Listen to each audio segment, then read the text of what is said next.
સુરેન્દ્રનગરના મફતિયાપરા વિસ્તારમાં આવેલા નર્મદા સરકારી ક્વાર્ટર્સ સામાજિક તત્વોનો અડ્ડો બની ગયા હોવાની ગંભીર ફરિયાદો ઉઠી। સ્થાનિક રહીશોના જણાવ્યા અનુસાર આ તત્વો ક્વાર્ટર્સની અંદર નશીલા પદાર્થોનું સેવન કરી મહેફિલ જમાવે છે, જેના કારણે આસપાસના લોકોમાં ભારે રોષ જોવા મળ્યો। એટલું જ નહીં, આ તત્વો મહિલાઓ સાથે પણ ગેરવર્તન કરતા હોવાના ગંભીર આક્ષેપો થઈ રહ્યા છે। સતત વધતી જતી ગુનાહિત પ્રવૃત્તિઓથી ત્રસ્ત રહીશોએ સુરેન્દ્રનગર પોલીસ વડાને રજૂઆત કરી કડક પગલાં ભરવાની માંગ કરી। સરકારી ક્વાર્ટર્સનો ગેરકાયદે ઉપયોગ અટકાવવા સ્થાનિક તંત્રના આકરા વલણની રાહ જોઈ રહ્યા છે।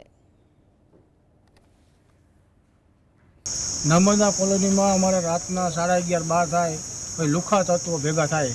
રોજે દારૂ ગાંજો આ લોકો પી અને જેમ તેમ આવે એમ ગારો બોલે, જેથી કરીને અમે સાહેબને અરજી કરી કે અમારો આનો કરો। એ લોકો રોજ રાત્રે 12 વાગ્યા પછી આવે અને ગાળો ને એવું બોલે છે।